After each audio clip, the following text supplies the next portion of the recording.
sempre considerei minha casa um refúgio. A mansão vitoriana em uma rua tranquila de Westminster, com seus tetos altos, assoalhos rangentes e vitrais, tornou-se meu refúgio após a morte de Farley, meu marido. 52 anos juntos, e pelo terceiro ano, acordei sozinha em nosso quarto, onde cada objeto guarda memórias. Esta manhã, acordei com o tilintar de pratos no andar principal. O relógio na mesa de cabeceira marcava 7h30, cedo demais para minha xícara de chá habitual, que Doris, minha governanta, costuma trazer às 8h. Vesti um roupão e desci a escada larga, agarrando-me ao corrimão com um pouco mais de força do que gostaria de admitir aos 73 anos. Ah, bom dia, Marigold, a voz de Anise ecoou pelo corredor antes que eu pudesse entrar na sala de jantar. Ela sempre me chama pelo primeiro nome, nunca por mãe, ou pelo menos por Sra. Winslet. Não queríamos te acordar. Nós acendo Anise e meu filho Thatcher, que estava sentado à mesa com um jornal e uma xícara de café. Ele mal levantou os olhos para me cumprimentar. Bom dia, respondi, olhando ao redor da sala de jantar. Algo estava diferente. Por um segundo, não consegui descobrir o que era até que meu olhar pousou no buffet. O conjunto de porcelana que Farley e eu havíamos trazido da China 30 anos antes havia sumido. Em seu lugar, havia pratos brancos minimalistas que eu nunca tinha visto antes. Onde está o conjunto de porcelana? Perguntei, tentando manter a voz calma. Ah, aquele antigo, Anise acenou com a mão como se estivesse espantando uma mosca. Guardei na despensa. É tão arcaico, Marigold. Estes pratos novos são muito mais práticos e você pode lavá-los na lava-louças. Sem a minha permissão. Não era uma pergunta, mas uma afirmação. Mãe, Thatcher finalmente interveio, a Anise está só tentando modernizar a casa. A senhora sabe como é difícil encontrar uma empregada que se dê ao trabalho de lavar louça à mão. Eu queria argumentar que a Doris nunca tinha reclamado da minha louça em 15 anos de serviço, mas fiquei em silêncio.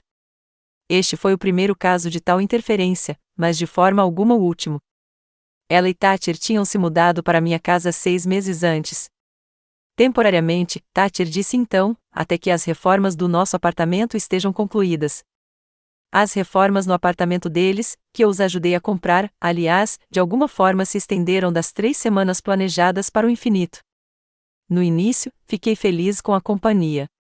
Depois da morte de Farley, a casa parecia vazia demais, silenciosa demais. Nas primeiras semanas, Anise fora gentil, preparando jantares, me trazendo revistas, perguntando sobre minhas coleções. Thatcher, minha única filha, que criei praticamente sozinha enquanto Farley seguia a carreira diplomática, estava por perto novamente. Achei que era uma chance de reconstruir a proximidade que havíamos perdido quando ele foi para a universidade e depois se casou com Anise, mas aos poucos as coisas começaram a mudar. Primeiro, os quadros de Farley na sala de estar desapareceram. Anise disse que eles perturbaram o conceito do interior. Depois, meus livros de história da arte foram transferidos da biblioteca para a despensa porque estavam ocupando muito espaço. Minhas violetas no parapeito da janela foram substituídas por suculentas sofisticadas, porque elas não exigem muitos cuidados. A propósito, a Doris não vem hoje, disse Anise, servindo-se de mais uma xícara de café. Dei folga para ela. Sem que eu percebesse, senti meus dedos apertarem o braço da cadeira. Ela parecia cansada ontem, Anise deu de ombros, e achei que ela precisava de um descanso. Além disso, sou perfeitamente capaz de cuidar da casa sozinha. Tenho muitas ideias para deixá-la mais moderna. Thatcher assentiu em aprovação, mantendo os olhos no jornal. Sempre a mesma coisa, evitando conflitos a todo custo, preferindo concordar com a voz mais alta na sala. Aquela voz costumava ser a minha. Agora era a de Anise. Depois do café da manhã, subi para o meu escritório, o único cômodo que até então escapara da modernização de Anise. Ali, entre meus catálogos de antiguidades e minha coleção de caixas de rapé em miniatura do século XVIII, eu ainda me sentia eu mesma, Marigold Winslet, uma respeitada avaliadora de antiguidades cuja opinião já fora valorizada em leilões por toda a Europa. Afundei-me numa cadeira e olhei para a foto de Farley sobre a mesa. O que você faria, querida? Pensei, mas não houve resposta. Farley sempre fora um diplomata, não só de profissão, mas por natureza. Talvez ele encontrasse um jeito de conversar com Thatcher sem causar um confronto. Bateram na porta e eu estremeci. Entre. Era Anis com uma bandeja. Trouxe chá para você, disse ela com um sorriso que não alcançava seus olhos. Sei que você está acostumado com a Doris trazendo chá essa hora. Obrigada. Aceitei a xícara, notando que não era o meu Earl Grey de sempre, mas algum tipo de mistura de ervas. O que é? Chá de camomila e menta, respondeu Anis. É mais saudável do que aquele chá preto forte que você toma. Na sua idade, você precisa cuidar do seu coração. Na minha idade. Essa frase virou um refrão nas nossas conversas. Na sua idade, você não deve levantar coisas pesadas. Na sua idade, é melhor não subir e descer escada sozinho. Na sua idade, é importante seguir uma rotina. Meu coração tem funcionado bem nos últimos 73 anos, eu disse secamente. Acho que ele também aguenta Earl Grey. Anis apertou os lábios. Só estou cuidando de você, Marigold. Thatcher e eu queremos que você tenha saúde o máximo possível. Para eu não morrer antes que a reforma do apartamento deles termine, pensei cinicamente, mas fiquei em silêncio. A propósito, continuou Anis, convidei alguns amigos para jantar hoje à noite. Nada especial, só uma pequena festa. Na minha casa. Não consegui conter a surpresa. Bem, tecnicamente, agora é a nossa casa também, Anis sorriu. Além disso, te faria bem socializar. Você passa muito tempo sozinha. Com essas palavras, ela saiu, deixando-me com o chá de ervas que eu não tinha intenção de beber. No passado, eu teria me oposto, lembrado a ela que a casa me pertencia, que eu tinha o direito de decidir quem a visitava e quando. Mas, ultimamente, eu não tinha tido energia para discutir. Cada conflito com Anis se transformava num teatro de um só ator, onde eu invariavelmente me revelava uma sogra chata e ingrata, e ela, uma nora paciente, obrigada a aturar meus caprichos. À noite, a casa estava cheia de estranhos, casais jovens, colegas de Thatcher no escritório de arquitetura, alguns amigos de Anis, todos falando alto demais, rindo alto demais de piadas sem graça e bebendo meu vinho sem nem perceber a qualidade. Sentei-me no canto da sala de estar, observando Anis circular entre os convidados como uma anfitriã de baile. Ela usava um de seus vestidos de grife, que custavam tanto quanto a pensão mensal de um aposentado. Thatcher a seguiu, sorrindo e acenando com a cabeça enquanto ela o apresentava como um arquiteto talentoso que em breve abriria seu próprio estúdio. Eu sabia que isso não era verdade. Thatcher era apenas um dos sócios juniores da empresa e só podia sonhar com seu próprio estúdio. Mas Anis sempre exagerava suas realizações, como se tentasse convencer os outros e a si mesma de que havia se casado com alguém mais importante do que ele. Quando o jantar foi servido, me vi na outra ponta da mesa, quase na porta da cozinha, enquanto Anis estava sentada na cabeceira, o lugar que sempre pertencera a mim ou a Farley. Marigold, você se importa se colocarmos uma música? Perguntou uma das amigas de Anis, sem esperar resposta, já se dirigindo ao meu antigo sistema de som. Na verdade, eu prefiro, comecei, mas fui interrompida por Anis. Claro, Daphne, toque o que quiser. Marigold costuma dormir cedo, então acho que ela não vai ficar muito tempo conosco. Alguns convidados trocaram olhares compreensivos, e eu me senti mais um incômodo na festa do que uma anfitriã. No jantar, a conversa mudou para viagens. Alguém mencionou Veneza, e não resisti a comentar. Farley e eu passamos nosso 30º aniversário de casamento em Veneza, disse eu, virando-me para o jovem casal do outro lado da mesa. Foi no início dos anos 90. Ficamos em um pequeno palácio no Grande Canal. E uma noite. Ah, Marigold está falando de suas viagens de novo, Anis me interrompeu em voz alta do outro lado da mesa. Você não acreditaria em quantas histórias ela consegue se lembrar sobre cada cidade que ela e Farley já visitaram. Às vezes acho que já ouvimos falar de todas as gondolas venezianas. Os convidados riram, e eu fiquei em silêncio, sentindo o rubor tomar conta das minhas bochechas. Anis continuou, agora se dirigindo ao homem sentado ao seu lado. Você já foi àquele restaurante novo no Sorro? Dizem que a massa trufada de lá é incrível. A conversa fluiu, fluindo ao meu redor como água flui ao redor de uma rocha. Fiquei sentado em silêncio, beliscando minha comida, um prato sofisticado de quinoa que Anis havia pedido no restaurante, embora eu preferisse algo mais tradicional.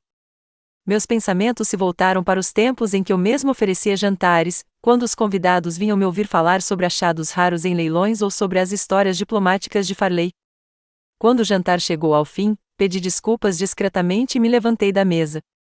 Preciso de um copo d'água, disse eu, indo em direção à cozinha. Thatcher, pegue água para sua mãe, ordenou Anis. Ela não deve andar sozinha, pois pode cair. Fiquei paralisada. Caso ela caia. Como se eu fosse inválida. Como se eu não conseguisse dar 15 passos até a cozinha na minha própria casa.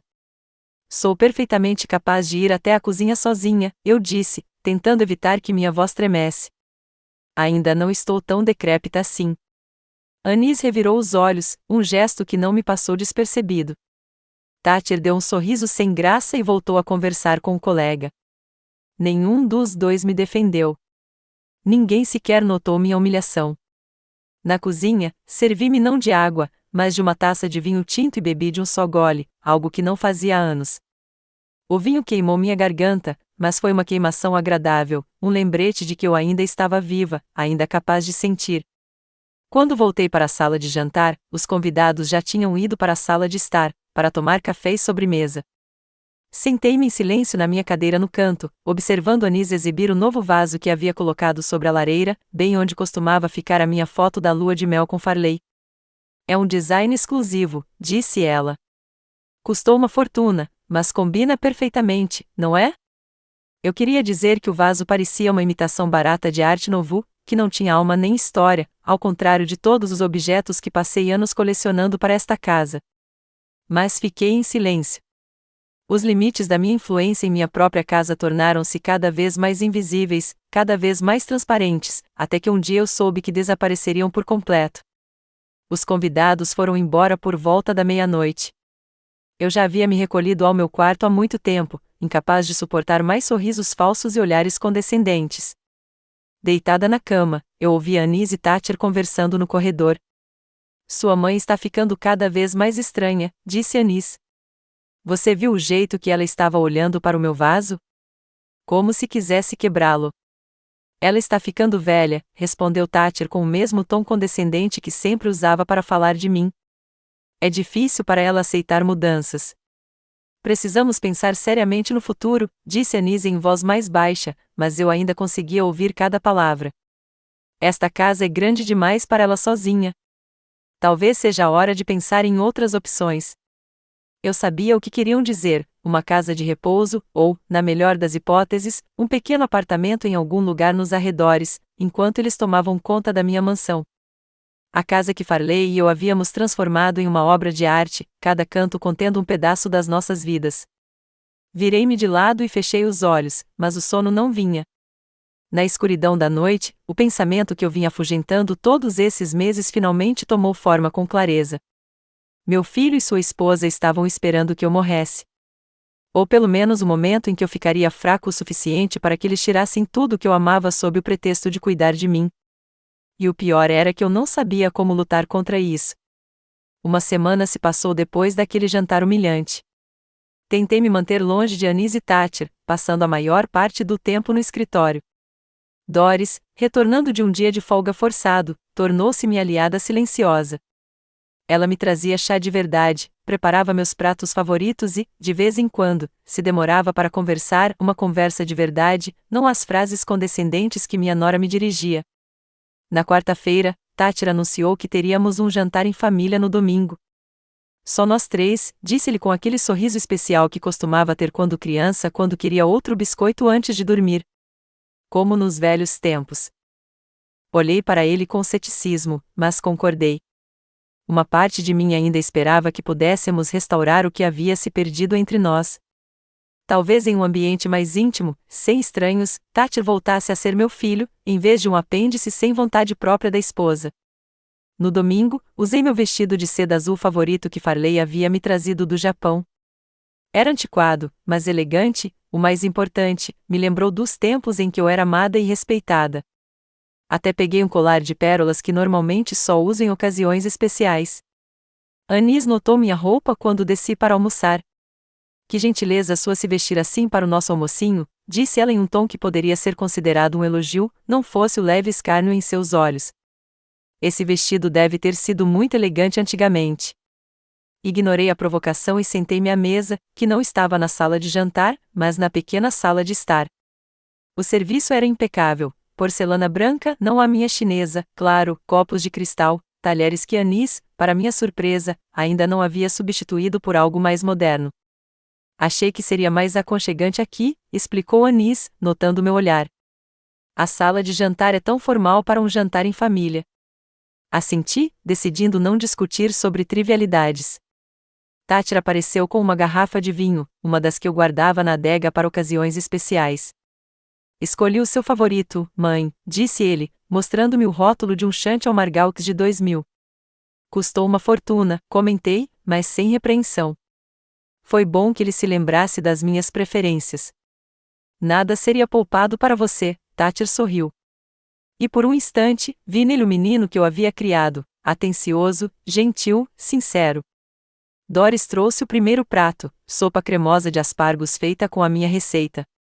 Foi um pequeno ato de resistência da parte dela. Eu sabia que Anis preferia os pratos exóticos que pedia em restaurantes. Delicioso, Doris, eu disse, provando a sopa. Perfeita como sempre. Um pouco sem graça, disse Anis, mal tocando o prato, mas serve para o almoço de domingo. Thatcher começou a falar sobre um novo projeto em sua empresa, a reconstrução de um antigo teatro no centro de Londres. Eu ouvia com sincero interesse. A arquitetura sempre foi sua paixão e, nesses momentos, ao falar sobre a obra, ele parecia tirar a máscara da indiferença, tornar-se vivo, real. Que maravilha, querido, eu disse quando ele terminou. A restauração de prédios históricos é uma tarefa tão nobre. Seu pai ficaria orgulhoso. A menção de Farley trouxe uma sombra fugaz ao rosto de Thatcher. Ele sempre teve medo de não corresponder às expectativas do pai, a quem respeitava e, de certa forma, temia. Farley era um homem exigente, mas justo, e adorava o filho, embora nem sempre soubesse como demonstrar isso. Sim, suponho que sim, disse Thatcher, incerta, e mudou de assunto. Como está a sua coleção de tabaco? Você disse que queria adicionar mais uma, aquela francesa. Uma tabacaria do século XVIII? Assenti, surpresa e tocada por ele ter se lembrado, com uma miniatura da Batalha de Fontenoy. Eu estava de olho no leilão da Sotheby's, mas foi vendida por mais do que o meu limite. Que pena gastar dinheiro com bugigangas antigas, interrompeu Anis, arruinando o nosso momento de união. Principalmente na sua idade, Mary Gold. Não seria melhor gastar em algo mais prático? Tipo o quê? Perguntei, tentando manter a calma. Bem, não sei. Talvez reformando esta casa. Anis circulou pelo cômodo. É linda, mas está tão antiquada. Aquele papel de parede, aquelas cortinas pesadas, tudo parece uma peça de museu. É uma espécie de museu, respondi. Tudo aqui tem uma história. Cada objeto é escolhido com amor e conhecimento. Anis deu de ombros. Se você diz. Mas acho que um pouco de modernidade não faria mal. Depois da sopa, Doris trouxe o prato principal, pato assado com laranjas, outra das minhas receitas favoritas. A essa altura, Tati já havia aberto uma segunda garrafa de vinho e o clima havia se acalmado um pouco. Conversamos sobre nada, o filme que ele e Anis tinham visto recentemente, a nova exposição na Tate Gallery, o tempo que finalmente começava a se assemelhar à primavera após um longo inverno cinzento. Na hora da sobremesa, pedi a Doris que trouxesse chá. Não chá de camomila, acrescentei com um leve sorriso para Anis. Doris voltou com uma bandeja contendo xícaras do meu chá Grey favorito e doces. Ela colocou a bandeja cuidadosamente na beira da mesa e começou a servir o chá. Deixe-me pegar isso para você, eu disse, vendo que suas mãos tremiam levemente. Doris tinha pegado uma gripe leve recentemente e ainda não estava totalmente recuperada. Peguei a chaleira e me inclinei para despejar o chá nas xícaras. Não sei o que aconteceu. Talvez minhas mãos não estivessem tão firmes quanto eu pensava, ou talvez a toalha de mesa tenha se mexido, mas a chaleira tremeu na minha mão e o chá quente espirrou pela borda, direto no colo de Anis. Ela gritou e pulou, tirando o vestido, um vestido creme com bordados intrincados que provavelmente custava mais do que o salário mensal de Doris. Meu Deus! Exclamei, também me levantando e pegando um guardanapo. Sinto muito. Foi um acidente. Acidental? A voz de Anis subiu uma oitava. Você estragou meu vestido valentino. Eu não quis fazer isso. Estendi o guardanapo, mas ela empurrou minha mão. Claro que não, disse ela com os dentes cerrados. Assim como você não quis criticar minha escolha de decoração. Assim como não quis lembrar Thatcher do pai dele. Assim como não quis me fazer de boba na frente dos meus amigos naquele jantar. Anis, por favor, Thatcher interveio, colocando-se entre nós. Foi só um acidente. Um acidente? Anis se virou para ele, com o rosto contorcido de raiva. Sua mãe tem feito tudo o que pode para dificultar a nossa vida desde que nos mudamos para cá. Ela sabotou todas as minhas tentativas de tornar esta casa confortável para nós. Esta é a minha casa, eu disse baixinho, mas com firmeza. E não estou sabotando nada. Só estou tentando preservar o que Farley e eu construímos ao longo dos anos. Farley, Anis cortou as mãos. Só ouvimos falar dele. É como se o tempo tivesse parado quando ele morreu.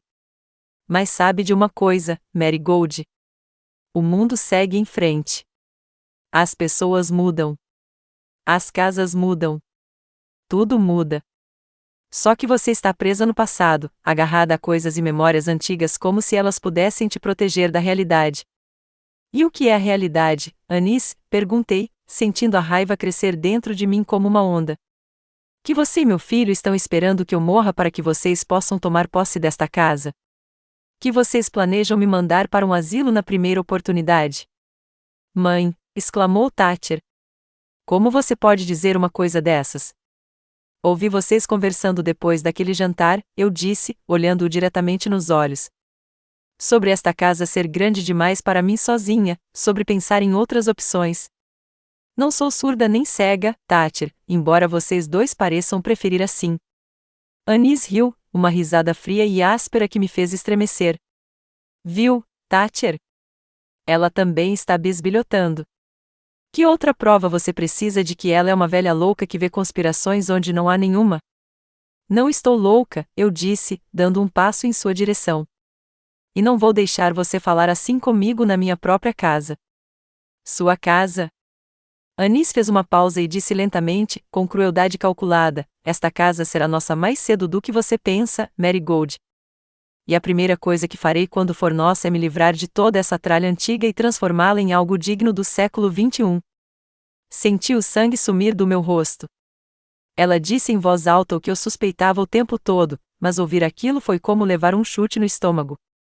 Só por cima do meu cadáver, eu disse baixinho.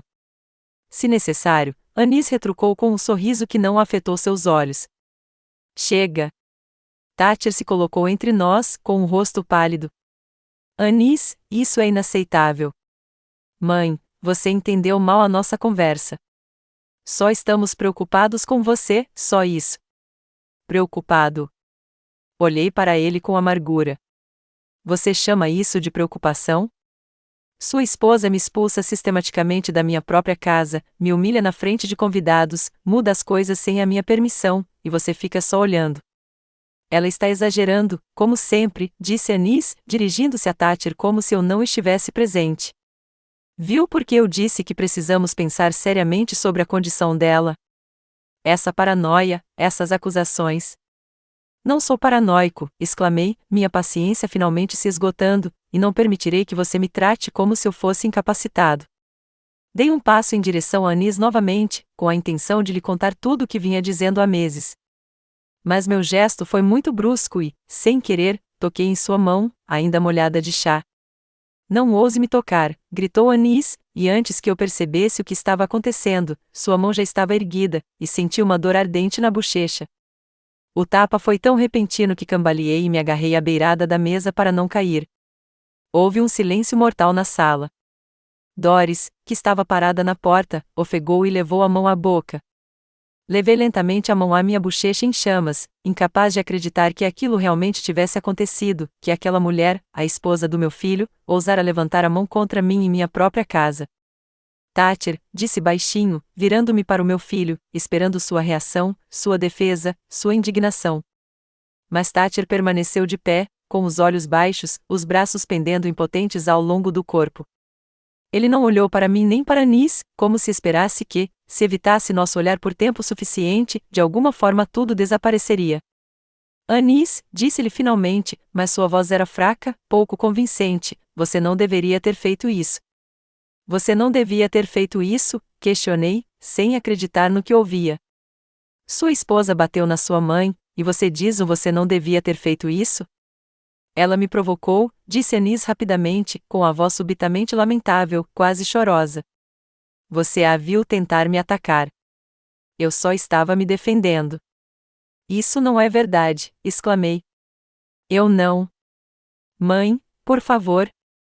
Thatcher ergueu a mão, me interrompendo. Vamos todos nos acalmar.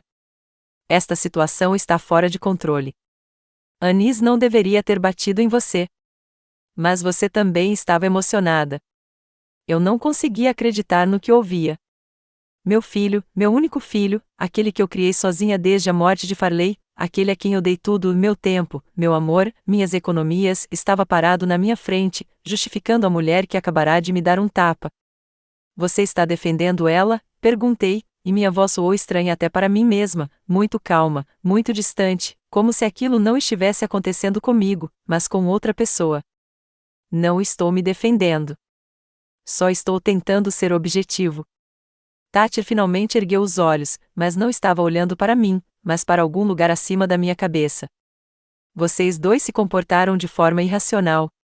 Irracional? Repeti lentamente, saboreando a palavra. É irracional exigir respeito em sua própria casa? É irracional esperar que meu próprio filho fique do meu lado quando a esposa dele me insulta e humilha?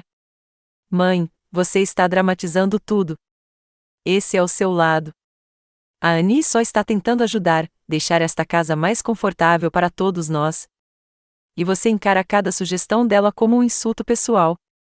Ajuda? Não consegui conter uma risada amarga. Anis não está interessada no meu bem-estar, Thatcher. Ela só está interessada nesta casa e no que pode fazer com ela quando eu não estiver mais aqui. Viu? Anis se virou para Thatcher, o rosto contorcido numa careta de compaixão fingida.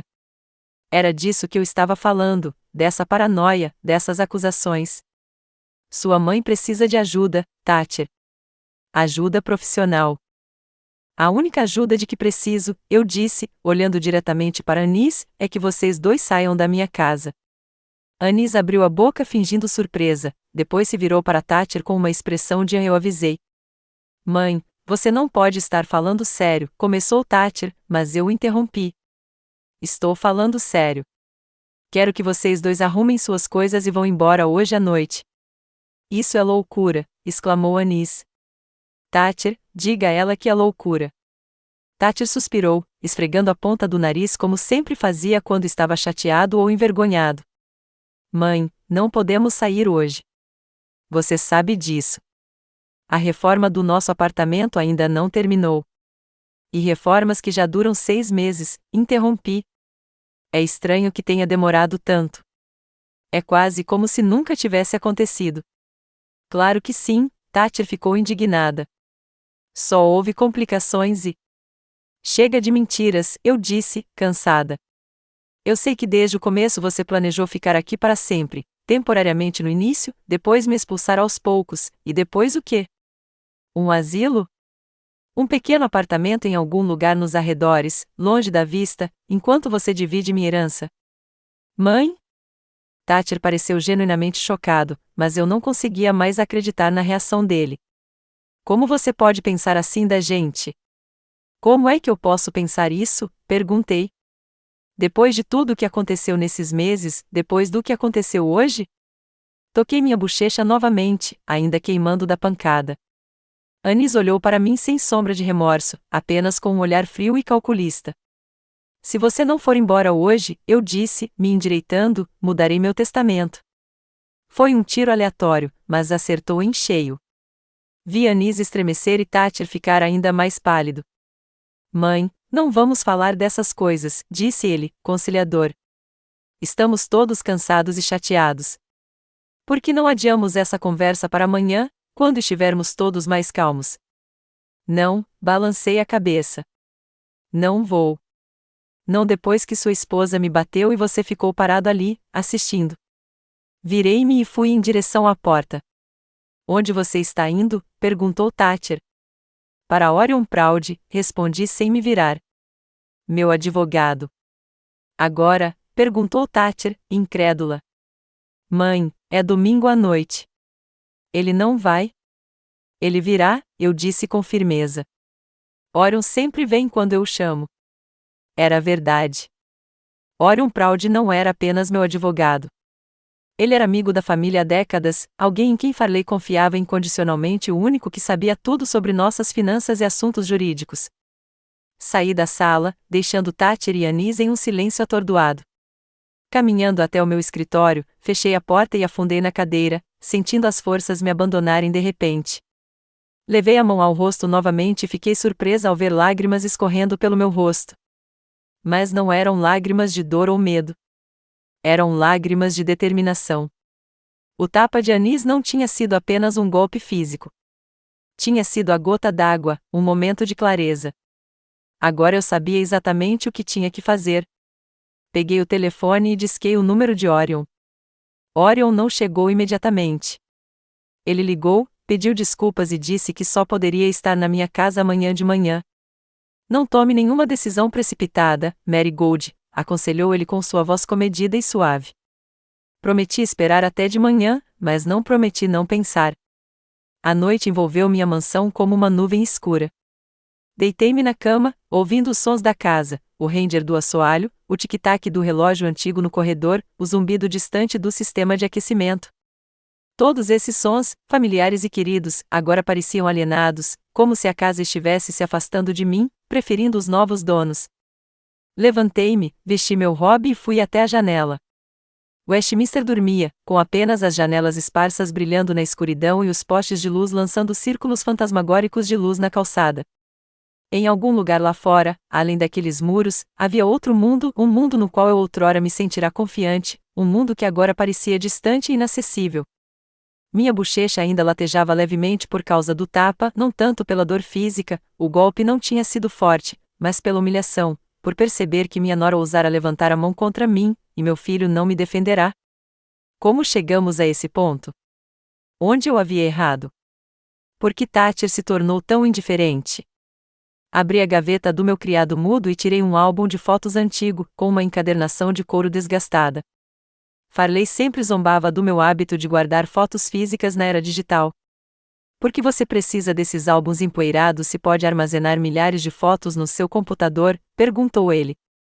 Mas sempre acreditei que fotos reais, aquelas que você pode segurar nas mãos, têm uma magia especial. Elas guardam não apenas as imagens, mas também o toque e as emoções de quem as segurou. A primeira foto do álbum é de Farley e eu no dia do nosso casamento, eu com um vestido branco simples, ele com um terno escuro, ambos tão jovens, tão cheios de esperança. Era o ano de 1970.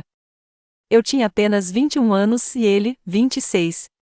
Ele estava apenas começando sua carreira diplomática. Eu estava terminando meus estudos universitários, me especializando em História da Arte. Nós nos conhecemos em uma exposição de impressionistas franceses. Eu estava diante de uma pintura de Monet, completamente absorto no jogo de luz e cor, quando ouvi uma voz grave com um leve sotaque. O que será que ele realmente viu? Essas manchas de cor ou uma imagem completa? Virei-me e vi um homem alto, com olhos cinzentos atentos e um leve sorriso. Conversamos até a galeria fechar e depois seguimos para um café próximo. E, no final da noite, eu sabia que tinha encontrado o homem com quem queria passar o resto da minha vida. Farley não era apenas um diplomata. Era um homem renascentista, interessado em arte, literatura e filosofia. Com ele, aprendi sobre intrigas políticas nos corredores do poder, as complexidades das relações internacionais e a arte do compromisso. Em troca, abri-lhe o mundo das antiguidades, ensinei-o a ver a história capturada em objetos, a compreender a linguagem da forma e do material. Virei a página. Aqui estamos em Paris, onde Farley conseguiu seu primeiro trabalho sério. Estou usando um chapéu de abas largas, rindo, e ele está com o braço em volta dos meus ombros. Éramos tão felizes naqueles anos, tão cheios de entusiasmo. Consegui um emprego em uma pequena galeria na Rive Gaúche, onde guiava passeios turísticos e ajudava com avaliações de arte. À noite, perambulávamos pelas ruas estreitas de Paris, jantávamos em pequenos bistros e sonhávamos com o futuro. Foi em Paris que descobri que estava grávida. Farley estava em viagem de negócios a Bruxelas quando recebi os resultados dos exames. Mal podia esperar que ele voltasse e liguei para ele do consultório médico. Vamos ter um bebê, eu disse, e houve uma pausa no fone. Por um instante, temi que ele não estivesse feliz. Mas então ouvi sua voz embargada de entusiasmo. Mary Gold, está a notícia mais maravilhosa do mundo. A próxima foto é minha em um quarto de hospital com um pequeno embrulho nos braços. Thatcher nasceu em uma manhã de primavera, após um longo trabalho de parto de 18 horas. Farley estava ao meu lado o tempo todo, segurando minha mão, dizendo que eu era a mulher mais forte que ele conhecia. Quando a enfermeira colocou nosso filho no meu peito, vi lágrimas escorrendo pelo rosto de Farley. Ele é lindo, sussurrou, tocando delicadamente a mãozinha de Thatcher. Demos a ele o nome de Thatcher em homenagem ao avô de Farley, um explorador que passou metade da vida estudando as culturas do Oriente Médio. Farley esperava que seu filho herdasse sua paixão por aprender, sua curiosidade pelo mundo. De certa forma, foi o que aconteceu. Thatcher sempre foi uma criança curiosa. Mas seus interesses estavam em um plano diferente. Ele adorava construtores, conseguia passar horas construindo estruturas complexas com blocos e, à medida que crescia, começou a desenhar prédios, pontes, arranha-céus e castelos. Folheei algumas páginas. Aqui está Thatcher em sua primeira bicicleta, com um grande sorriso e joelhos ralados. Aqui estamos nós, uma família em Veneza. Thatcher tem cerca de 10 anos, alimentando pombos na Praça de São Marcos. Aqui está sua formatura do ensino fundamental. Ele está orgulhosamente ereto, com o diploma na mão, e Farley e eu estamos de cada lado dele, tão orgulhosos, tão felizes. A vida de diplomata significava viagens constantes. Nos primeiros 15 anos da vida de Thatcher, mudamos de 5 países: Paris, Roma, Cairo, Londres novamente, por fim, Tóquio. Cada mudança era um novo desafio para ele, uma nova escola, novos amigos, um novo idioma. Eu podia ver como era difícil para ele, como ele se retraía após cada despedida de um amigo. Farley disse que isso constrói o caráter, ensina a se adaptar, mas eu estava preocupada. Talvez tenha sido aí que comecei a superprotegê-lo, tentando compensar a instabilidade da nossa vida. Quando Thatcher completou 16 anos, Farley e eu tomamos uma decisão difícil. Farley foi designado para Singapura, mas eu decidi ficar em Londres com Thatcher para que ele pudesse terminar os estudos sem mudar o sistema educacional antes de ir para a universidade. Foi o início da nossa vida em 2 casas. Farley nos visitava sempre que podia. Thatcher e eu íamos de avião para passar férias, mas na maior parte do tempo eu ficava sozinha com meu filho adolescente. Parei para ver uma fotografia tirada na época. Thatcher está com o uniforme de uma prestigiosa escola particular, eu ao lado dele, e estamos em frente a esta mesma casa, meu lar atual, que compramos quando decidimos nos estabelecer em Londres. Farley não está na foto. Ele estava tirando fotos durante uma de suas curtas visitas. Foram anos difíceis. Thatcher estava passando por uma adolescência turbulenta, e eu tentava conciliar a vida de mãe solteira com o desenvolvimento da minha própria carreira. Naquela época, eu já havia me consolidado como especialista em antiguidades, especializando-me em miniaturas e artes decorativas do século XVIII. Trabalhei como consultor em várias casas de leilão, escrevi artigos para revistas especializadas e comecei a colecionar minha coleção. Sempre havia dinheiro suficiente, o salário de Farley era decente e minha renda com consultoria aumentava gradualmente, mas o tempo era lamentavelmente curto. Eu perdia as reuniões de pais e professores por causa dos leilões. Nem sempre eu conseguia ajudar Thatcher com a lição de casa e, muitas vezes, estava cansado demais para as longas conversas que ele provavelmente queria ter comigo. Eu compensava isso financeiramente. Se Thatcher demonstrasse interesse em algo, eu imediatamente comprava, fosse um designer caro, jogos de computador ou aulas de arte. Quando ele quis ir com a turma numa excursão a Roma, eu não só paguei a viagem, como também organizei para ele e seus amigos um tour privado por partes do Vaticano fechadas para turistas, usando os contatos de Farley. No aniversário de 18 anos de Thatcher, dei a ele seu primeiro carro, não o mais caro, mas prestigioso e estiloso. Farley achou que era exagero, que estávamos mimando o menino, mas eu insisti. Ele merece o melhor, eu disse então, e Farley cedeu, como quase sempre fazia quando se tratava de Thatcher. Virei mais algumas páginas. Lá estava Thatcher recebendo seu diploma da Architectural Association, uma das escolas de arquitetura mais prestigiadas do mundo. Farley e eu estávamos presentes na cerimônia, orgulhosos e emocionados. Thatcher estava radiante, segurando o diploma pelo qual pagamos uma quantia considerável. Então vieram seus primeiros passos na profissão. Usei todos os meus contatos para ajudá-lo a conseguir um emprego em um bom escritório de arquitetura. Farley já havia se aposentado naquela época, e finalmente estávamos morando juntos novamente nesta mesma casa. Thatcher costumava vir jantar conosco, conversando sobre seus projetos, seus colegas, suas ambições. Ele sonhava em abrir seu próprio estúdio, e Farley e eu conversamos sobre como poderíamos ajudá-lo financeiramente. E então Anis apareceu.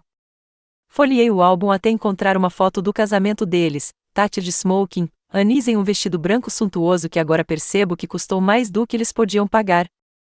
Eles se conheceram em um evento beneficente patrocinado pelo escritório de arquitetura de Thatcher.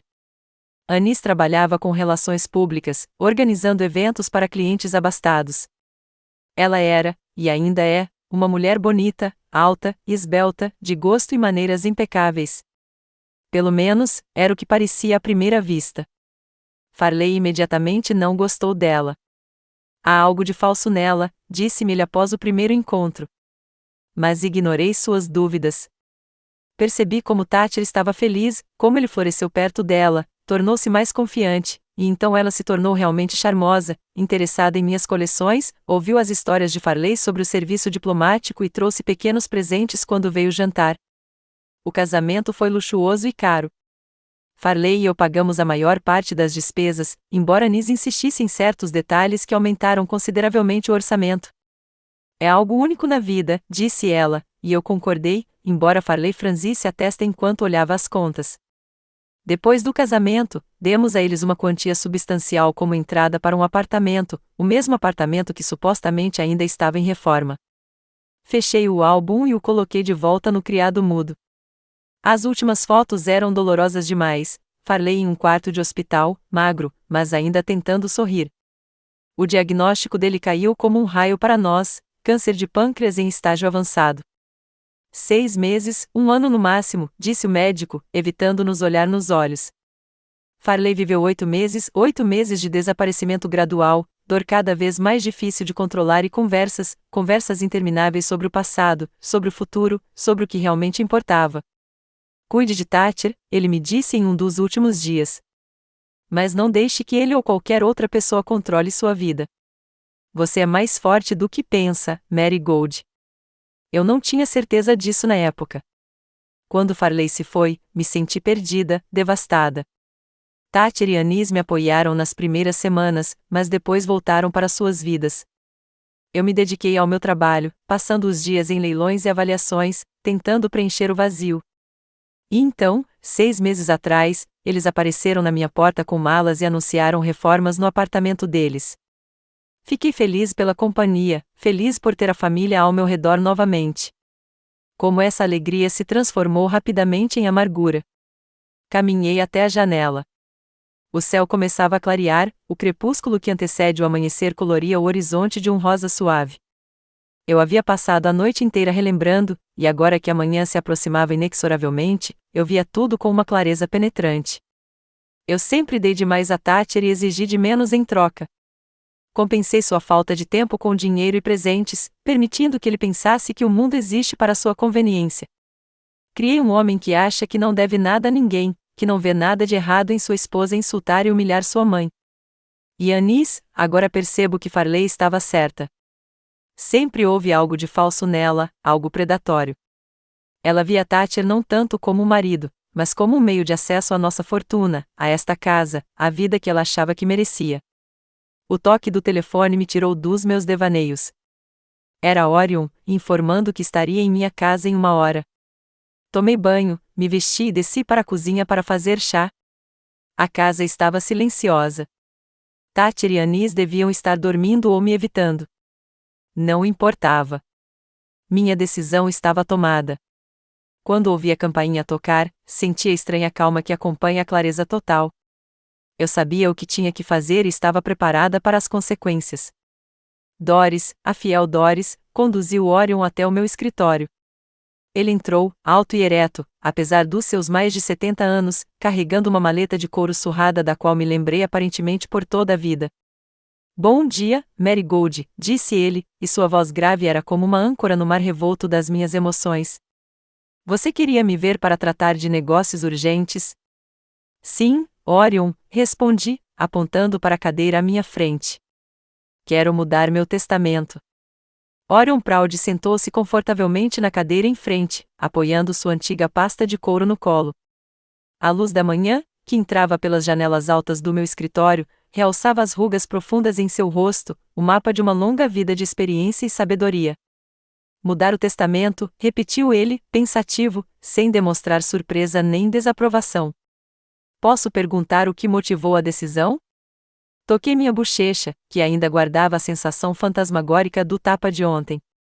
Houve um incidente ontem, comecei, tentando falar com calma e objetividade, como se estivesse falando da vida de outra pessoa. Minha nora, Anis, me deu um tapa na cara durante um jantar em família. Meu filho não me defendeu. Na verdade, ele justificou as ações dela. Orion inclinou a cabeça ligeiramente, o olhar mais penetrante. Essa é uma acusação séria, Marigold. Não é uma acusação, Orion. É um fato. Endireitei-me na cadeira. E é apenas o ápice de meses de humilhação e negligência da parte deles. Eles se mudaram para minha casa há 6 meses, supostamente temporariamente, por causa de reformas no apartamento deles.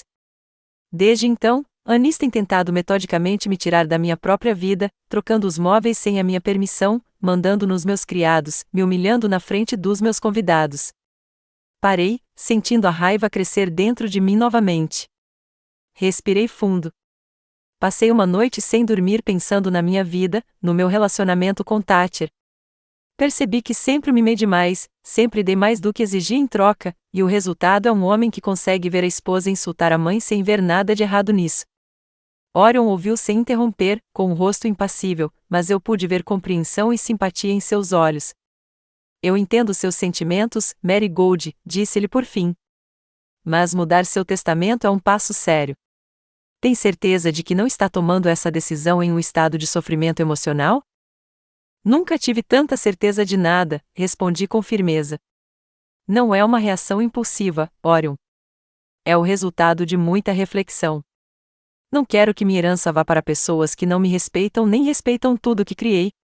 Orion assentiu e abriu a maleta, tirando um bloco de notas e uma caneta.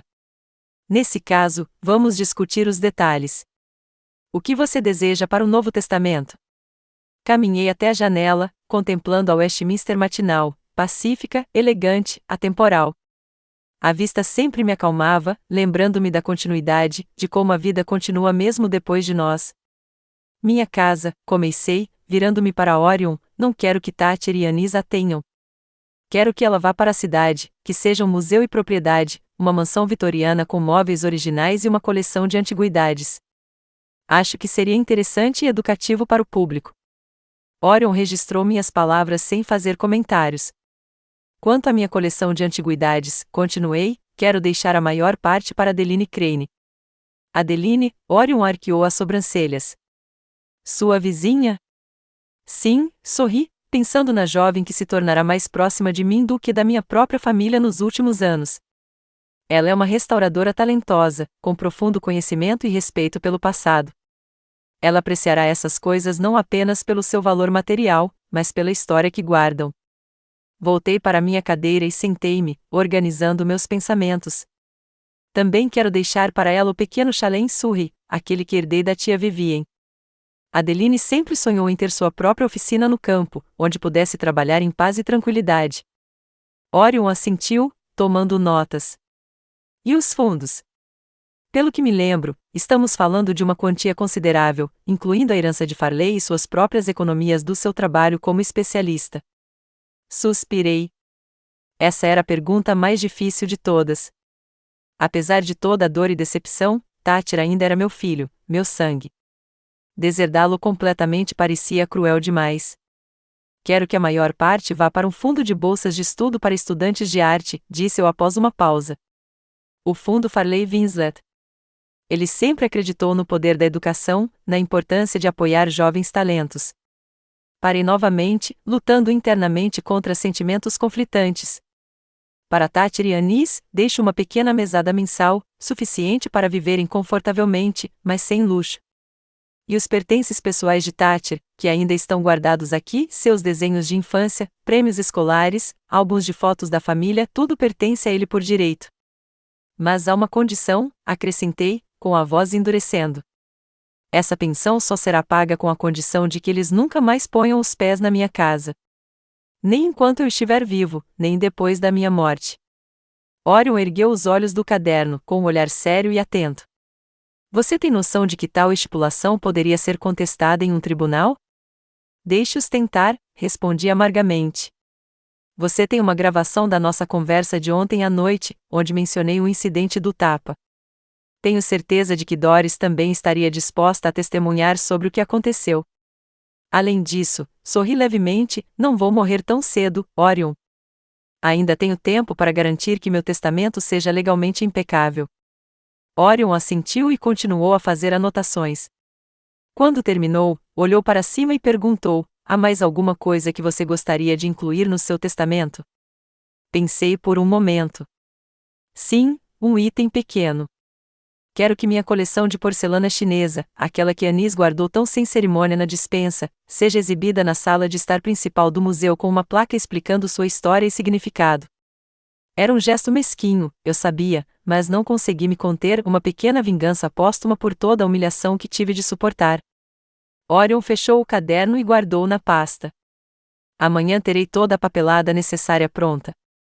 Mas deixe-me dar um conselho, não como advogado, mas como amigo que conhece você e sua família há muitos anos. Decisões como essa podem levar a um colapso irreversível em um relacionamento. Tem certeza de que quer isso? Olhei para a foto de Farley na minha mesa, para seu rosto inteligente e gentil, que sempre fora minha bússola em momentos difíceis. O término já aconteceu, Orion, eu disse baixinho. Ontem, quando Thatcher ficou em silêncio quando a esposa dele me deu um tapa. Estou apenas formalizando isso legalmente. Orion assentiu, aceitando minha decisão. Levantou-se, prestes a sair, mas parou na porta. Você mencionou a leitura formal do testamento. É uma prática incomum hoje em dia. Tem certeza de que quer? Com certeza, respondi. Quero que eles ouçam cada palavra, cada condição. Quero ver a cara deles quando perceberem as consequências dos seus atos. Depois que Orion foi embora, fiquei no escritório, sentindo-me estranhamente vazio. A decisão havia sido tomada. O mecanismo havia sido acionado, mas não me senti melhor. Eu ainda sentia a dor da traição, a amargura de perceber que o homem que eu havia criado era capaz de tamanha insensibilidade. O som da porta da frente se abrindo me tirou do meu devaneio. Passos leves, a voz de Doris cumprimentando alguém e, em seguida, a risada melodiosa e familiar de Adeline. Saí do escritório e segui pelo corredor. Adeline estava lá, radiante como sempre em seu vestido colorido, com o cabelo preso em um coque despojado e um sorriso que sempre me aquecia o coração. Marigold, ela correu até mim, me abraçando com a franqueza que sempre me encantou. Eu trouxe aqueles livros sobre a técnica de laca japonesa que prometi. Eles são incríveis. Você deveria. Ela parou, notando a minha expressão, e seu sorriso se transformou em preocupação. O que houve? Você está bem? Tentei sorrir, mas não foi convincente. Vamos para o conservatório, sugeri. Seria mais confortável conversar lá. O jardim de inverno era o meu lugar favorito na casa, um cômodo iluminado com janelas panorâmicas com vista para um jardim pequeno, mas bem cuidado. Ali, em meio à vegetação exuberante e ao perfume das flores, eu sempre me sentia mais próxima da natureza, da vida em sua forma mais pura. Sentamo-nos nas cadeiras de Vime e Doris nos trouxe chá Earl Grey de verdade, não a mistura de ervas que Anis vinha vendendo. Então, o que aconteceu? Perguntou Adeline quando Doris saiu. Você parece exausta. Contei a ela sobre o incidente de ontem, sobre o tapa, sobre o silêncio de Thatcher, sobre minha decisão de alterar o testamento. Adeline ouviu sem interromper, seu rosto normalmente animado ficando mais sério a cada palavra que eu dizia. Meu Deus, Marigold, ela disse quando terminei. É horrível. Como puderam fazer isso com você? Balancei a cabeça, sentindo as lágrimas que eu vinha segurando a manhã toda finalmente encontrarem um jeito de sair. Não sei, Adeline. Achei que conhecia meu filho, mas agora, não tenho certeza se o conheci. Adeline se sentou na cadeira ao meu lado e segurou minhas mãos, as mãos jovens e fortes de um restaurador, com leves traços de solventes e tinta, e unhas curtas e práticas. Você não merece ser tratado assim, disse ela com firmeza. Ninguém merece. Apertei suas mãos, grata por esse simples apoio humano. Sabe, disse eu após uma pausa, incluí você no meu Novo Testamento. Adeline recuou, arregalando os olhos de surpresa. Eu? Mas por quê? Porque você merece, respondi simplesmente. Porque você entende o valor do passado. Porque você respeita a história e a tradição. Porque você me lembra de mim mesma quando eu era jovem, tão apaixonada e tão comprometida com o meu trabalho. Não contei os detalhes. Teria parecido indelicado, como se eu estivesse comprando sua amizade ou gratidão. Mas a verdade é que, nos últimos 2 anos, desde que Adeline se mudou para a casa ao lado e veio me encontrar com um presente de biscoitos caseiros, ela se tornou quase a filha que eu nunca tive. Nós nos conhecemos por acaso. Ela tocou a campainha para perguntar se eu me importava com o barulho da construção vindo da casa dela, onde ela estava montando uma oficina. Não só não me importei, como a convidei para um chá, intrigado por aquela jovem com uma mancha de tinta na bochecha e um olhar determinado. Durante o chá, descobri que Adeline era restauradora de móveis antigos, especializada na era vitoriana.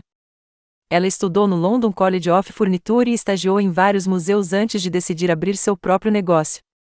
Mostrei minha coleção a ela, e seu deleite foi genuíno. Ela viu não apenas o valor material das coisas, mas também sua história, seu caráter, sua alma. Ela era capaz de falar por horas sobre as técnicas de marchetaria de uma comoda do século XVIII ou sobre o laqueamento de uma mesa japonesa Meiji. Passamos a nos ver regularmente a partir de então. Adeline frequentemente me procurava com perguntas sobre restauração, me mostrava fotos de seus trabalhos e pedia conselhos. Compartilhei meu conhecimento, meus contatos no mundo das antiguidades e minhas histórias com ela. Às vezes, íamos a leilões ou exposições juntas. Observar Adeline nesses momentos era puro prazer, seu entusiasmo, seu conhecimento, sua capacidade de enxergar a beleza nos detalhes que a maioria das pessoas simplesmente não notava. Gradualmente, nosso relacionamento evoluiu de profissional para pessoal. Conversamos não apenas sobre antiguidades, mas também sobre a vida, sobre nossas alegrias e tristezas. Adeline contou sobre sua infância em uma pequena cidade no norte, sobre seus pais que não entendiam sua paixão por coisas antigas, sobre um caso fracassado com um artista que se interessava mais por suas conexões do que por si mesma. Compartilhei memórias da vida com Farley, das dificuldades de criar um filho em constante mudança, dos meus triunfos e fracassos profissionais.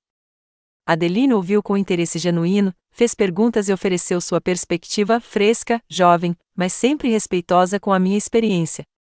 Após a morte de Farley, foi Adeline quem esteve lá por mim, me apoiando não com palavras altas de simpatia, mas com uma presença silenciosa, ajuda prática e a capacidade de me distrair dos meus pensamentos sombrios com conversas sobre arte e beleza. Quando Thatcher e Annie se mudaram para minha casa, nossos encontros com Adeline se tornaram menos frequentes, em parte porque Annie deixou bem claro que achava a nossa amizade estranha e inapropriada. O que você tem em comum com aquela garota? Perguntou ela com um leve sorriso de escárnio. Não somos nós com quem você deveria passar seu tempo? Mas ainda encontrávamos maneiras de nos ver, nos dias em que Thatcher e Anise estavam fora, a negócios, ou em um café próximo, ou no estúdio de Adeline, onde eu podia observá-la trabalhar por horas, maravilhado com a precisão de seus movimentos, sua paciência, seu respeito pelo material. Não sei o que dizer, a voz de Adeline me trouxe de volta à realidade. Eu não esperava, eu não pensei. Não precisa dizer nada, respondi suavemente. Não espero agradecimentos nem palavras especiais. Só queria que você soubesse. Adeline balançou a cabeça, os olhos brilhando com lágrimas não derramadas. Não se trata de gratidão, Mary Gold. É só que, você significa muito para mim, mais do que apenas uma mentora ou amiga. Ela hesitou em encontrar as palavras. Você me mostrou que eu podia ser o que eu quisesse. Que minha paixão por coisas antigas não era uma raridade, mas uma vocação. Você acreditou em mim quando eu mesma não acreditava. Lágrimas escorriam por suas bochechas, e eu as enxuguei. Você me lembra da filha que eu nunca tive, disse baixinho. Inteligente, talentosa, com um coração aberto à beleza e à história. Você merece tudo que eu posso lhe dar. Ficamos ali sentados por alguns minutos em silêncio, interrompidos apenas pelo canto dos pássaros no jardim, em meio ao barulho distante da cidade. Então Adeline se endireitou, enxugou as lágrimas e sorriu, aquele sorriso radiante e determinado que era sua marca registrada. O que você vai fazer agora? Ela perguntou, com Thatcher e Anis, quero dizer. Suspirei, voltando à realidade, que era bem menos agradável do que a nossa conversa. Orion está preparando a papelada. Amanhã, teremos a leitura formal do testamento. Quero que eles ouçam cada palavra, cada estipulação. Não vai ser fácil, comentou Adeline. Eles provavelmente não vão aceitar bem. Sem dúvida, concordei. Haverá gritos, acusações, talvez até ameaças, mas estou pronto. Não tenho mais ilusões sobre a verdadeira natureza deles. Senti a determinação que me sustentou a manhã toda se fortalecer novamente. Sim, será difícil. Sim, será doloroso, mas é necessário, não apenas como um ato de justiça, mas como um ato de respeito próprio. Você estará lá por mim? Perguntei a Adeline, amanhã, durante o anúncio. Ela assentiu sem hesitar. Claro, ficarei lá o tempo que for preciso. Apertei a mão dela, grata por aquele apoio incondicional. No mundo onde até meu próprio filho poderia me trair, esse tipo de lealdade não tinha preço. Obrigada, eu disse simplesmente, por tudo. Terminamos o chá e Adeline foi embora, prometendo voltar no dia seguinte na hora marcada. Fiquei no jardim de inverno, observando a luz brincar nas folhas, pensando no dia que viria. Orion ligou à noite para dizer que os documentos estavam prontos e que chegaria às 11 da manhã para o anúncio. Agradeci e pedi a Doris que avisasse Thatcher e Anis que a presença delas na biblioteca naquele horário era obrigatória. Estão perguntando pela senhora o dia todo, disse Doris, preocupada. O Sr. Thatcher parecia muito preocupado. Deixe-o se preocupar, respondi. Amanhã, tudo ficará mais claro. Passei a noite no meu escritório, folheando catálogos antigos de leilões dos quais participei e relendo artigos que escrevi para revistas de antiguidades. Essa era minha vida, cheia de paixão, conhecimento e descobertas, uma vida que Anis chamou de empresa no passado. Talvez ela estivesse certa sobre uma coisa: eu valorizo o passado, mas não porque tenha medo do futuro, mas porque vejo o passado como a base do presente, as raízes sem as quais a árvore não pode ficar de pé. Quando o relógio bateu meia-noite, fechei o último catálogo e apaguei a lâmpada. Amanhã seria um dia difícil, e eu precisava de forças para enfrentá-lo com dignidade. Ao adormecer, não pensei em Thatcher e Anis, nem na dor da traição ou na amargura da decepção. Pensei em Adeline, em seu rosto jovem e radiante, em suas mãos restaurando cuidadosamente a beleza de objetos antigos, em seus olhos cheios de admiração pelo artesanato das gerações passadas. Talvez esta seja a verdadeira continuidade, não no sangue ou no nome, mas numa paixão compartilhada, numa compreensão compartilhada do valor do passado, num respeito compartilhado pela história e pela tradição. E se assim for, encontrei meu verdadeiro herdeiro. A manhã do anúncio do testamento estava inesperadamente clara e ensolarada, como se a própria natureza tivesse decidido me amparar neste dia difícil. Acordei cedo após um sono surpreendentemente reparador e passei uma hora escolhendo cuidadosamente uma roupa.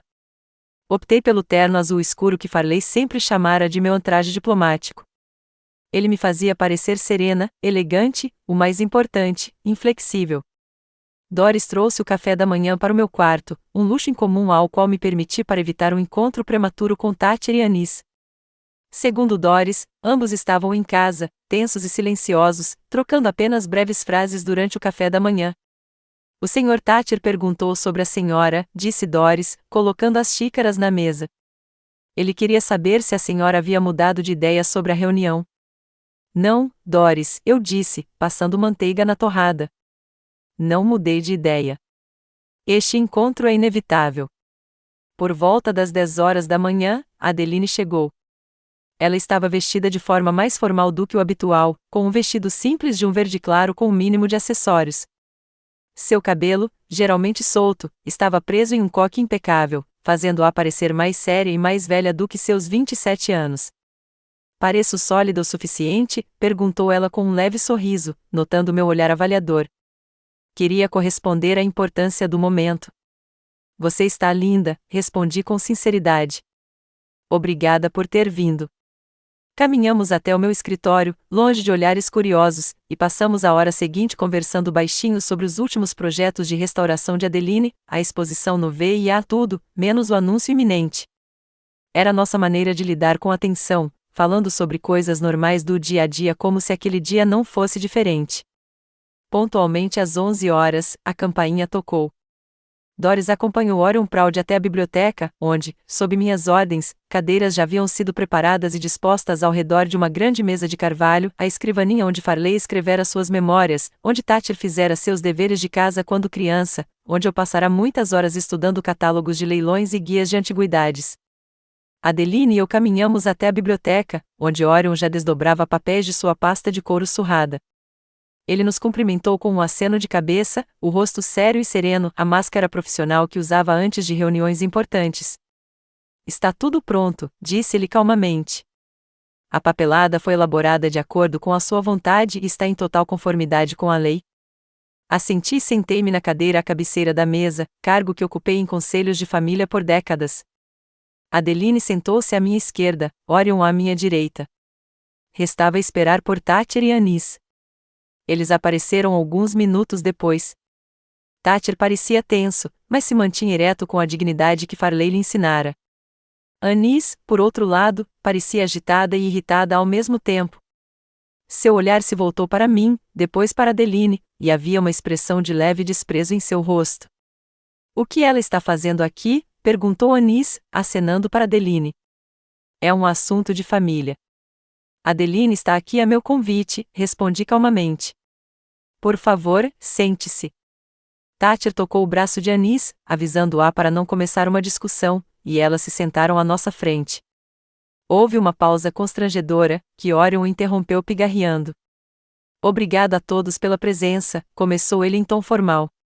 Estamos aqui a pedido da Sra. Marigold Vinslet para a leitura de seu Novo Testamento, feito e assinado ontem, 8 de junho de 2025. Anis lançou um olhar rápido para Thatcher, com algo próximo ao triunfo brilhando em seus olhos.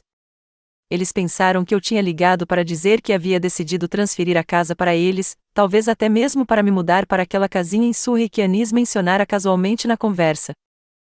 Antes de começarmos, continuou Orion, gostaria de salientar que a Sra. Vinslet goza de perfeita saúde e plena consciência, conforme confirmado pelo relatório médico do Dr. Armond ontem. Este testamento é feito com pleno entendimento de suas implicações e em conformidade com todos os requisitos legais. O sorriso de Anis começou a desaparecer, e Thatcher se endireitou na cadeira, com o rosto tenso. Mãe, o que está acontecendo? Perguntou ele diretamente. Para que tudo isso? Olhei para o meu filho, a única criança que eu amava mais que a própria vida, por quem eu havia sacrificado meus sonhos e ambições, a quem eu havia dado o melhor de mim. Paciência, Thatcher, eu disse calmamente. Você saberá em breve. Orion colocou os óculos e começou a ler. Eu, Marigold Elizabeth Vinslet, em sã consciência e bom senso, revogo e anulo todos os testamentos anteriores e disponho do meu patrimônio da seguinte forma. Os rostos de Thatcher e Anis mudaram gradualmente enquanto Orion lia as cláusulas do testamento, primeiro perplexidade, depois alarme, então, quando chegou a cláusula sobre entregar a mansão à cidade para o museu patrimonial, choque puro e evidente. Isso é algum tipo de brincadeira? Interrompeu Anis, elevando a voz uma oitava. Você não pode estar falando sério. Por favor, não interrompa, Sra. Vinslet, disse Orion severamente. A senhora terá a oportunidade de falar depois que todo o documento for lido. Anis recostou-se na cadeira, o rosto contorcido por uma raiva mal disfarçada. Thatcher permaneceu imóvel, com o olhar fixo na mesa à sua frente. Orion continuou lendo. Quando chegou ao parágrafo sobre a transferência da coleção de antiguidades e da casa de campo em Surrey para Adeline Crane, Anis não aguentou mais. para ela, exclamou, apontando um dedo trêmulo para Adeline. Você está deixando seus preciosos tesouros para essa garota que apareceu do nada? Você está louco. Anis, disse Thatcher em tom de advertência, mas era tarde demais. Não ouse me calar, ela se virou para ele, com um rosto vermelho de raiva. Você não percebe o que está acontecendo? Sua mãe está nos deserdando em favor de uma garota estranha. Tudo o que deveria ter sido nosso. Senhora Winslet, Orion levantou a voz, vou ter que pedir para você manter a ordem, ou terei que interromper a leitura. Que se dane o seu anúncio, Anis se levantou de um salto. Isso é uma farsa. Aquela bruxa velha está louca se acha que pode fazer isso com a gente. Anis? Thatcher se levantou e agarrou o braço dela. Pare com isso. Você está piorando as coisas. Observei a cena com uma calma notável. Era como assistir a uma peça de teatro, emocionante, mas não sobre mim pessoalmente. Adeline sentou-se ao meu lado, pálida, mas serena. Sua mão deslizou discretamente para minha por baixo da mesa, e apertei seus dedos com gratidão. Talvez devêssemos fazer uma pausa, sugeriu Orion, olhando para mim. Não, respondi com firmeza. Por favor, continue. Quero que tudo seja dito hoje. Anis sentou-se novamente, lançando-me um olhar de ódio. Thatcher pôs a mão em seu ombro, seja para acalmá-la ou para impedi-la de explodir novamente. Orion continuou lendo. Quando chegou ao parágrafo sobre o fundo de bolsas de estudo em memória de Farley Winslet, notei o rosto de Thatcher tremer. Ele amava o pai, sempre se esforçando para conquistar sua aprovação. Será que ele sabia o quão profundamente decepcionado Farley ficaria com seu comportamento atual? Por fim, Orion chegou à última cláusula, a da pensão alimentícia mensal para Thatcher e Anis, com a condição de que nunca mais cruzassem a porta da minha casa. Esta condição não é negociável nem passível de alteração, leu Orion. Caso Thatcher Farley Winslet ou sua esposa Anis Maria Winslet violem esta condição, os pagamentos serão interrompidos imediatamente e todos os fundos destinados a eles serão transferidos para o fundo de bolsas de estudo mencionado anteriormente. Houve um silêncio tão profundo que se podia ouvir o tic-tac do relógio antigo sobre a lareira. Orion dobrou os papéis e tirou os óculos. Aqui está encerrada a leitura do testamento da Sra. Marigold Winslet. Alguém tem alguma pergunta? Perguntas, Anis riu, um riso rouco e anormal. Só tenho uma pergunta, como você pôde permitir isso? Essa farsa foi legalizada. Ela está claramente louca. Já indiquei, Sra. Winslet, que o laudo médico confirma a plena capacidade de sua sogra, respondeu Orion calmamente. Além disso, como seu advogado há mais de 30 anos, posso atestar pessoalmente sua lucidez. Isso é ridículo, Anis virou-se para Thatcher. Diga alguma coisa. Esta é sua mãe, sua herança. Thatcher ergueu lentamente os olhos, e vi neles uma estranha mistura de emoções, raiva, confusão e talvez até um vislumbre de compreensão. Mãe, disse-lhe baixinho, dirigindo-se a mim pela primeira vez desde que nos conhecemos, por quê? É por causa do que aconteceu no almoço? Por causa do que Anis? Não ouse me acusar, interrompeu Anis. Ela começou tudo. Derramou chá em mim de propósito para estragar meu vestido. Chega! Levantei-me e todos pararam de falar. Não tomei essa decisão ontem nem anteontem. Ela vinha amadurecendo em mim há meses, enquanto eu observava vocês dois gradualmente tentando me expulsar da minha própria vida. O incidente de ontem foi só a gota d'água. Olhei diretamente para Thatcher. Você é meu filho e eu sempre te amarei. Mas não consigo respeitar um homem que assiste em silêncio enquanto sua esposa insulta e humilha sua mãe, que justifica um tapa na cara dizendo, eu fui emotivo, que está disposto a trair sua família, sua herança, em nome de quê? De uma decoração moderna. De louças novas que podem ser lavadas na máquina de lavar louça? Thatcher abaixou a cabeça, incapaz de me encarar. A escolha é sua, Thatcher, continuei. E estas são as consequências. Você terá dinheiro suficiente para viver confortavelmente, mas não com luxo, não às minhas custas, e não nesta casa que você e sua esposa tão claramente desrespeitam. Virei-me para Anis, que me olhava com ódio indisfarçável. Quanto a você, Anis, não tenho nada a lhe dizer. Você nunca fez parte desta família, não no sentido que importa. Você só nos via como um meio para atingir seus fins, status, dinheiro, esta casa. Mas você calculou mal. Os Winslets podem ser gentis demais, confiantes demais, mas não somos tolos e não deixamos ninguém levantar a mão contra nós impunemente. Peguei a mão de Adeline e a ajudei a se levantar. Esta reunião acabou, Orion. Obrigada pelo seu tempo e profissionalismo. Doris vai te acompanhar até a porta. Você não pode simplesmente ir embora, gritou Anis, levantando-se de um salto. Vamos contestar essa vontade. Vamos provar que você é louco. Você pode tentar, respondeu Orion calmamente, reunindo os documentos.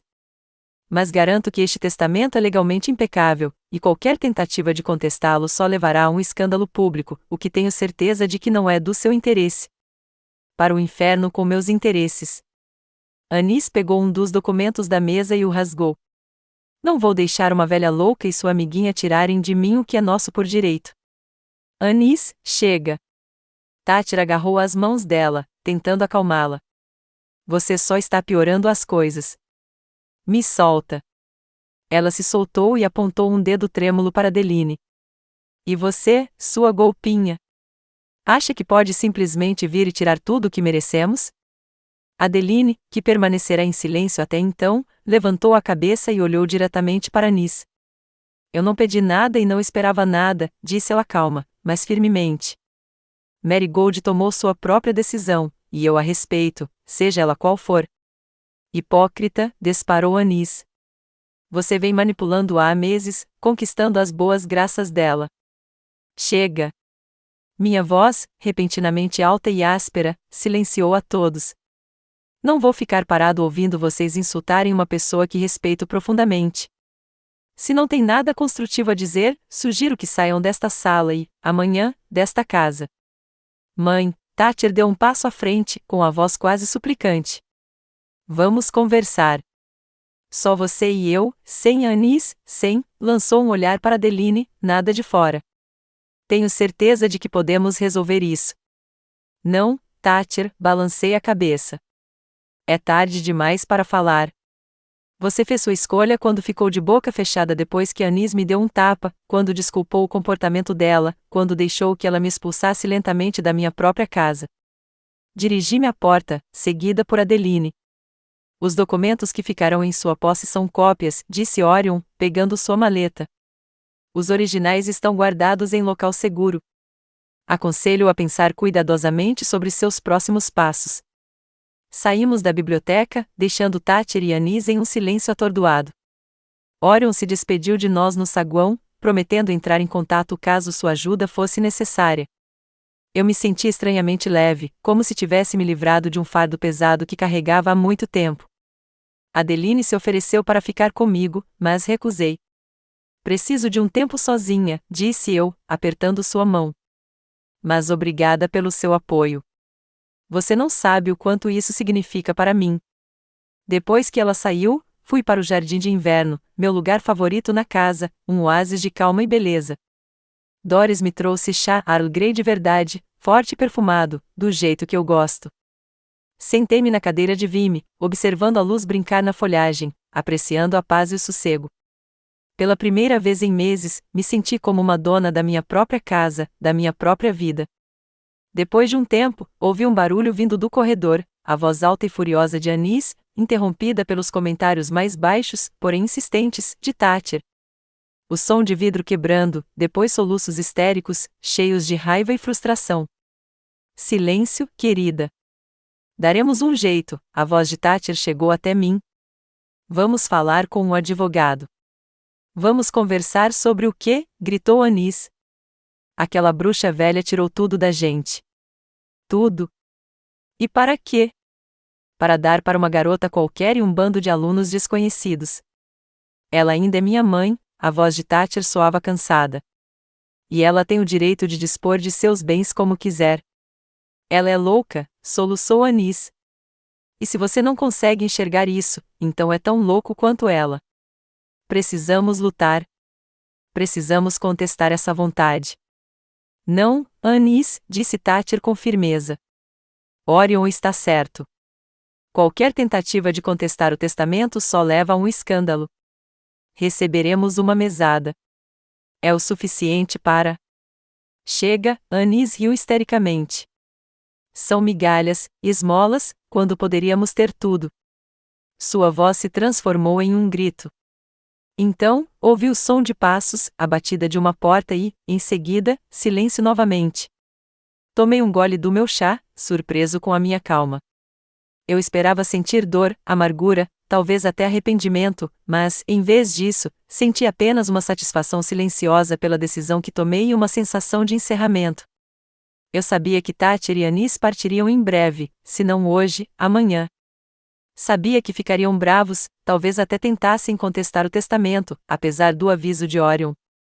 Mas isso não importava mais. Eu havia protegido o que me era caro, meu lar, minha herança, minha dignidade.